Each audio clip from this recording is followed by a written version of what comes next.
Tizama hadithi ya kwanza, mtume alimwambia ya Aba Dharr, jaddid safinaka fa inna al-bahra amir.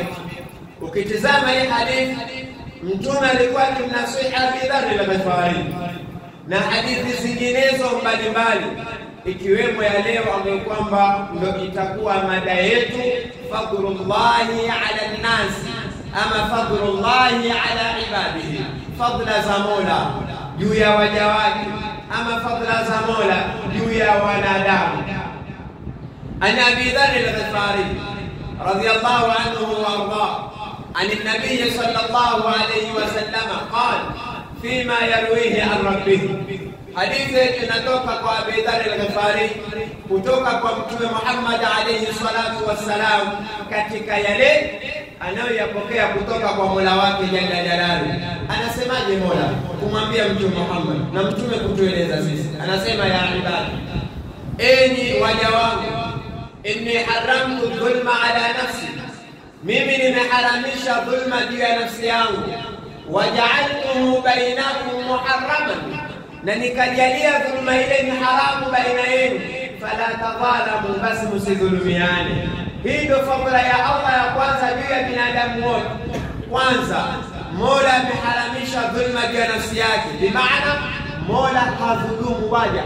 Mola katika matendo yake hana kitendo cha dhulma. Mola subhanahu wa ta'ala katika hali ambayo kwamba inayompata binadamu jalla jalaluhu hawezi kudhulumu. Na haya ni maneno aliyothibitisha katika kitabu chake, wama rabbuka bidhallamin lil abid. Hakuwa Mola wako, haiwezi kuwa kwa Mola wako bidhallamin lil abid, kuwa dhulumu waja. Iwe ni katika mtihani wowote ulionao, Mola hawezi kudhulumu. Na hapa tunakumbuka kisa kimoja. Siku moja Mtume Muhammad alayhi salatu wassalam, Azraili alikuja mbele yake, na Azraili tunajua kazi yake ni anayechukua roho za wanadamu. Mtume akamuuliza Azraili, je, wewe ushawahi kutoa roho huku ukiwa umehuzunika, ukiwa umesikitika? Azraili akamwambia Mtume Muhammad, naam, kuna siku Mola alinituma nikatoe roho ya mwanamke mjamzito. Wakati walifungua siku hiyo nilitoa roho hali ya kuwa nasikitika na nimehuzunika, lakini amri ilikuwa kuja lazima ukatekeleze. Na mwanamke nilimpata sehemu desert, hakuna yeyote, hakuna chochote, yuko peke yake na uchungu alionao, lakini Allah ameniambia akachukua roho yake. Siku hiyo nilitoa roho hali ya kuwa nasikitika na nahuzunika, na mhuzunikia mtoto ambaye kwamba atabaki peke yake, ataishi na nani? Ni nani atakayemtizama? Azraili akatoa roho ya mwanamke na mtoto akamuacha pale. Anamwambia Mtume Muhammad, siku hiyo nilitoa roho ya huyu hali ya kuwa mimi nasikitika na nahuzunika.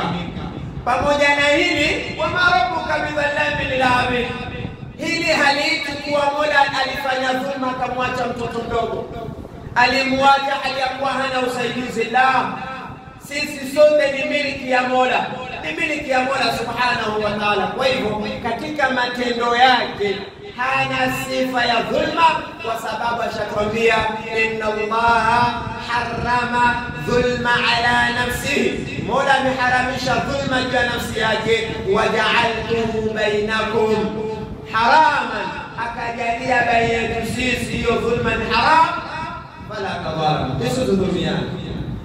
Usije ukawa na cheo ukamdhulumu mwenzako kwa cheo chako. Usije ukawa na uwezo sehemu yoyote ukamdhulumu mwenzako kwa hiyo sehemu yako. Usije ukawa katika hali ambayo kwamba nafasi waweza kufanya jambo la dhulma kwa sababu wataka kuonesha ubabe wako. Ndugu yangu, usifanye, kwa sababu dhulma Mola subhanahu wa ta'ala ameiharamisha kwake yeye, na akaijalia kati yetu sisi ni madhambi na ni haramu. Kwa hivyo pointi ya kwanza katika fadhila za Allah ni kuwa dhulma ni haramu, dhulma haifai. Na dhulma zimegawanyika. Kuna dhulma ya kumharibia mwenzako heshima yake, umemdhulumu. Kuna dhulma ya kumwibia mwenzako mali yake, umemdhulumu. Kuna dhulma ya kuchukua ardhi ya mwenzako, umemdhulumu. Haya yote ni katika masala ambayo kwamba ni ya dhulma, na Allah subhanahu wa ta'ala ameyafanya ni haram. Jambo la kwanza, dhulma ni haram kwa Allah na kwetu sisi. Mola Subhanahu wa Ta'ala katika hadithi kuhusu akaendelea huku mtume anawahadithia na kuwasimulia masahaba, ya ibadi kullukum dallun illa man hadaytuhu, enyi waja wangu nyote mmepotea, hakuna ambaye kwamba yuko katika njia ya sawa, illa man hadaytuhu, illa yule ambaye kwamba nimemuongoza mimi Allah. Fastahduni ahdikum, niombeni kuwaongoza nitawaongoza. Na hapa ya pili, anayekuwa na jukumu la kuongoza mwanadamu ni Allah Subhanahu wa Ta'ala, na wala si binadamu. Wewe hatoka washekhe ukavaa mlemba, ukavaa vishale, kanzu ni kubwa, hauna jukumu la kuongoza mwanadamu, bali wewe mwenyewe unahitaji kuomba mwongozo kwa Allah Subhanahu wa Ta'ala. Ndio linapokuja suala la kuongoza, kila siku tunamuomba Allah, ihdina siratal mustaqim, tuongoze njia iliyo sawa. Maana ni kazi yake yeye Allah Subhanahu wa Ta'ala kuongoza. Sisi kazi yetu ni kufikisha. Katika hadithi Mola anasema kullukum dhalun, sote tumepotea. Ndio naambiwa unapofanya ibada wewe umeelekea kuwaswali, wafanya mema, isiwe sababu ya wewe unaweza kudharau wasifanya mema, kwa sababu hujui mwisho wako ni nini na mwisho wake ni nini. Mtume Muhammad alayhi salatu wassalam katika hadithi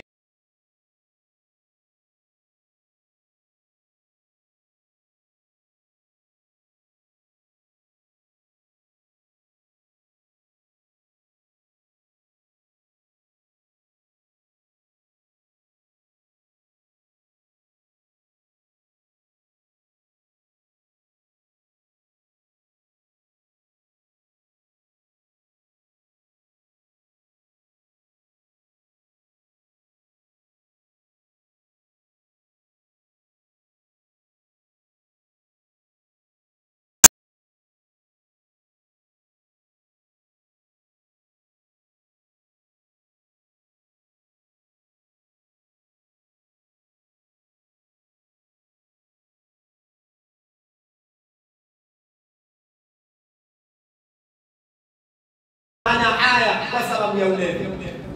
Lakini ule mlevi kila anapolewa na ile pombe likimalizika hukereka, akatamani kuacha dhambi kama lile. Yeye kwenye mawazo yake anawaza, nitaenda kwa mtu mwema gani ambaye kwamba ataniombea dua nipate kuacha hili dhambi? Siku katika masiku ametoka kwake, yuko mjini anatembea, ghafla akakutana na mcha Mungu. Na yule mcha Mungu naye yuko kwenye ziara zake, matembezi yake. Tizama hawa watu wawili, huyu ni mcha Mungu kwa ibada zake na huyu ni asi kwa madhambi yake, lakini nia zao zimetofautiana.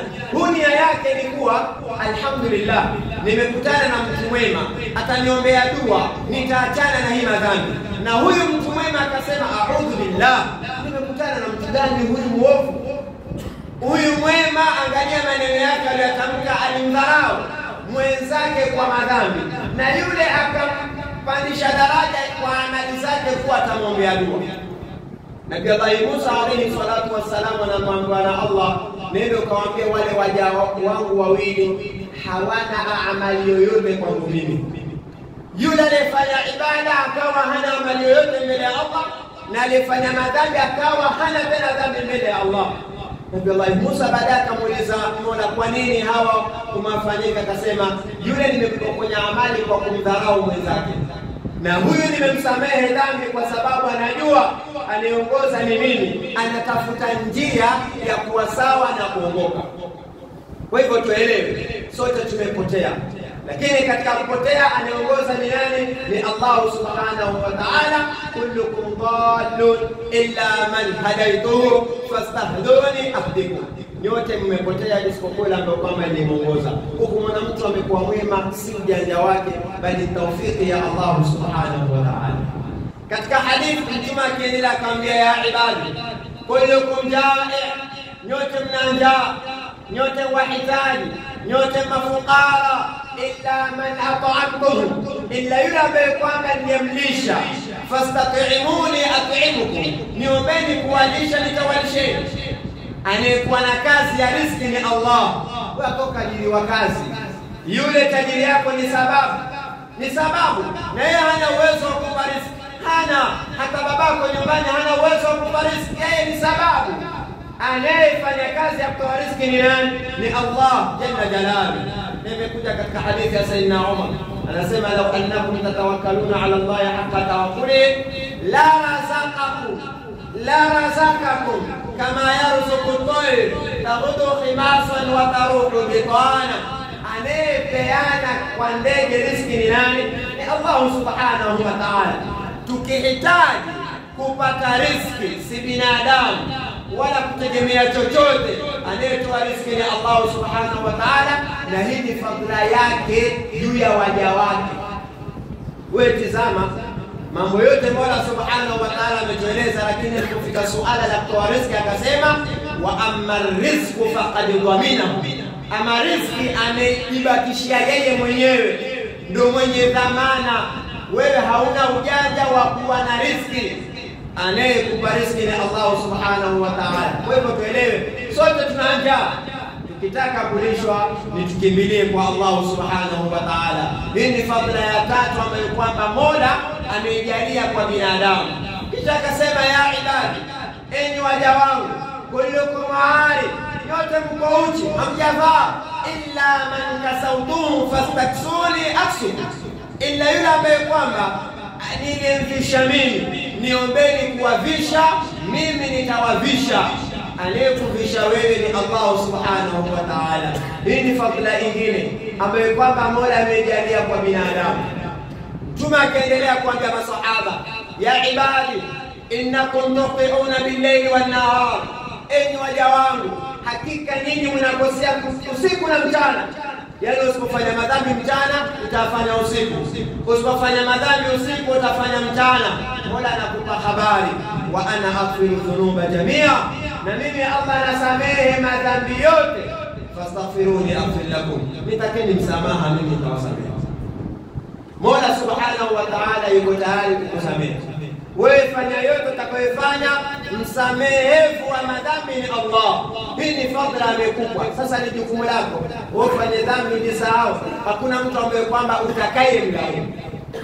Anayesamehe dhambi ni Allah, si binadamu. Anayesamehe dhambi ni Allah. Ashakwambia wa ana aghfiru dhunuba jami'an, madhambi yote, tena dhambi lolote, madhambi yote, dhambi lolote Mola atakusamehe maadamu wewe kama mwanadamu utakuwa tayari kurudi kwa Allah subhanahu wa ta'ala. Hii ni fadhila ambayo kwamba Mola amejalia kwa binadamu. Mtume Muhammad alayhi salatu wasalam akaendelea kuambia masahaba, ya ibadi innakum lan tablughu darri fatadurruni wala tablughu naf'i fatanfa'uni. Nyinyi waja wangu, hakuna yoyote atakayeweza kufika kunidhuru mimi Allah. Yani sisi tujikusanye tuseme Mola leo tuamfanyia maandamano, tunataka tumdhuru, hakuna anayeweza. Hakuna, kwa sababu sisi ni viumbe katika viumbe vyake. Na Mtume akaendelea kwa masahaba, wala tukakusanyika tumnufaishe Allah, tumfanyie faida Mola furahike, hakuna anayeweza, kwa sababu Allah subhanahu wa ta'ala si kiumbe. Muhammad alayhi salatu wasalam akaendelea kwa masahaba radiyallahu anhum wa arda, ya ibadi law anna awwalakum wa akhirakum wa insakum wa jinnakum kanu ala atqa qalbi rajulin wahidin minkum ma zada dhalika fi mulki shay'an. Tunaambia masahaba, Mola anasema lau wa mwanzo wenu kuanzia Nabii Allah Adam, lau anna awwalakum, lau kwanza wa mwanzo wenu, wa akhirakum, mpaka binadamu wa mwisho, wa insakum, binadamu wote wakakusanya, wa jinnakum, na majini yote wakawa katika uchaji Mungu wa mtu moyo moja, yani sote tukawa sawa katika ibada, ni wema, twaswali, twaamiliana vizuri, hatuna chukiani sote ulimwengu mzima, tukawa ni wema hali ya juu. Mola anasema ma zada dhalika fi mulki shay'an, hilo halizidishi chochote katika ufalme wangu. Ufikiria ibada ulimwengu mzima, watu wanamcha Allah, watu ni wema. Mola anasema ma zada dhalika fi mulki shay'an, hilo halizidishi chochote katika ufalme wangu.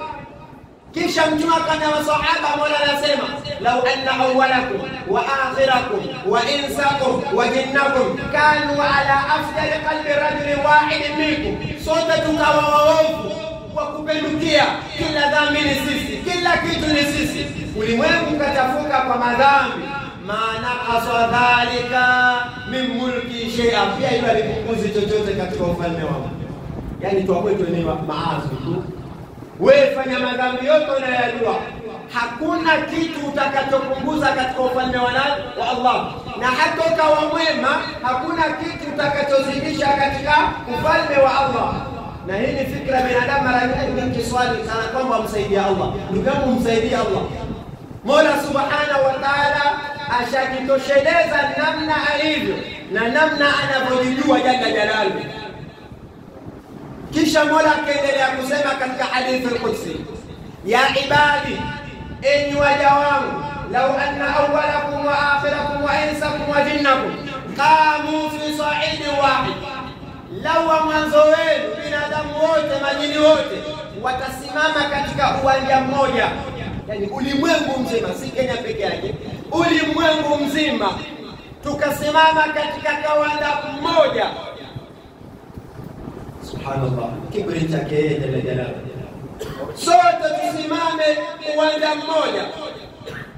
Fasaluni, Mola anasema kila mmoja niombe, kila ambacho kwamba wewe unajua umuombe Allah, binadamu wote na majini wote.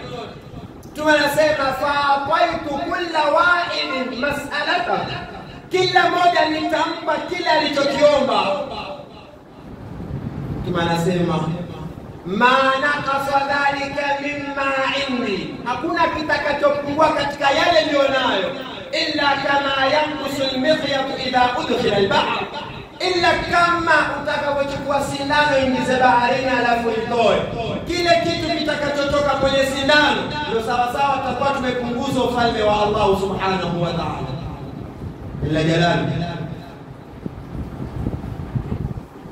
Sheikh Mombasa amekusanya ulimwengu mzima, amekusanya majini yote, na hakuambia tuomba wewe kitu fulani, la, ni kila moja aombe atakalo. Mola kwa kiburi chake anasema fa'ataitu kulla wahidin mas'alatahu, kila moja nitampa anachotaka. Ma naqasa dhalika mimma indi illa kama yanqusu al-mikhyat idha udkhila al-bahr. Mwisho wa hadithi mtume anasema ya ibadi, enyi waja wangu, innama hiya a'malukum uhsiha, enyi waja wangu, hakika si lingine hizo amali mnazozifanya naziwahifadhia nini. Wewe ukiswali swala zako Mola anakuhifadhia, wewe ukitoa zaka zako Mola anakuhifadhia, wewe ukifunga Ramadhani zako uhsiha, Mola anakuhifadhia. Kisha anasema thumma uwaffikum iyaha, kisha hizo amali ndio nitapitia mimi nipate kuwalipa. Faman wajada khairan falyahmidillah, yule ambaye kwamba atakayepata khairi, radhi za Allah, akamwingia peponi, falyahmidillah, amhimidi Allah Subhanahu wa Ta'ala. Wa man wajada khaira dhalika fala yalumanna illa nafsa, na yule ambaye kwamba atakayepata kinyume cha hicho, yani hujapata khairi, umeingia motoni, umepata laana, fala yalumanna illa nafsa, mtu yasilaumu yoyote isipokuwa laumu nafsi yake. Hii ni hadithi ya Abu Dharr, hadithi ambayo kwamba imeeleza fadhila ya Allah juu ya waja wake, fadhila za Mola juu ya waja wake, na hii inaonyesha mapenzi ya Allah juu ya binadamu wake.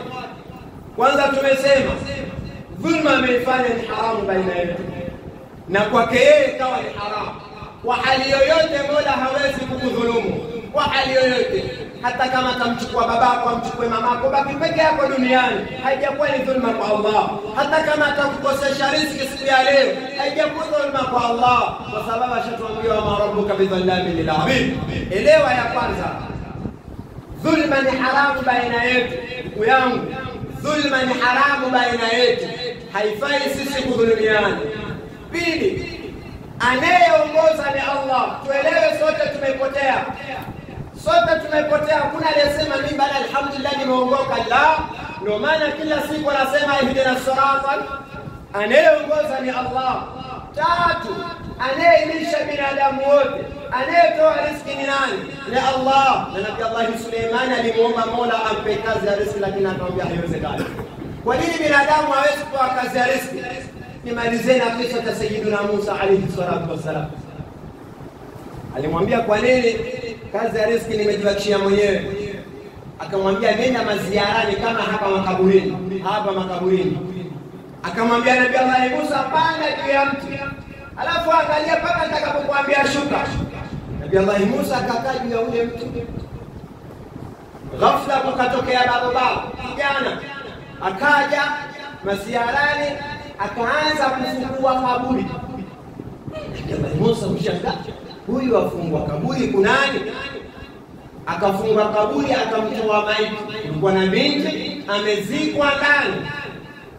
Nabii Allah Musa yuko juu, anaambiwa na Allah subiri, kwa sababu Nabii Allah Musa ni katika watu walikuwa majaziba anbiya, kwamba hana mchezo. Anasubiri, acha kuonesha namna ninavyotoa riziki mimi.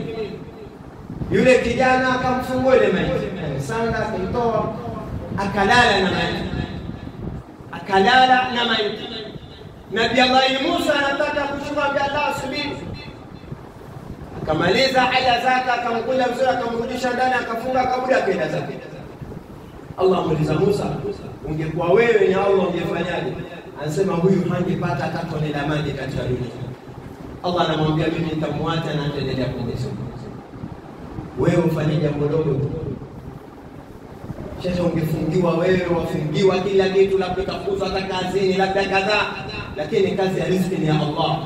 Wangapi wenye kumaasi na hakuna siku amemkosesha riziki yake siku hiyo? Wewe unatoka kuzini kule na zina zako, lakini utaendelea kuishi vizuri. Pumzi utazipata kwa uzuri. Kwa sababu gani? Anayetoa riziki ni Allah subhanahu wa ta'ala. Kisha Mtume akasema nyingine, sote tuko uchi, hatujavaa, anayetupisha na kutuhifadhi ni Allah subhanahu wa ta'ala. La mwisho ni tuelewe, anayesamehe dhambi ni Mola subhanahu wa ta'ala. Hii hadithi kwa ufupi imeeleza fadhila za Allah juu ya waja wake. Elewa Mola wewe yakupenda na Mola yakuhitaji. Tumuombe Allah subhanahu wa ta'ala atupe kutambua fadhila zake na tupate kuzitumia hizo fadhila zake, na tujalie min alladhina yastami'una alqawla fattabi'una ahsana. Wassalamu alaykum wa rahmatullahi wa barakatuh.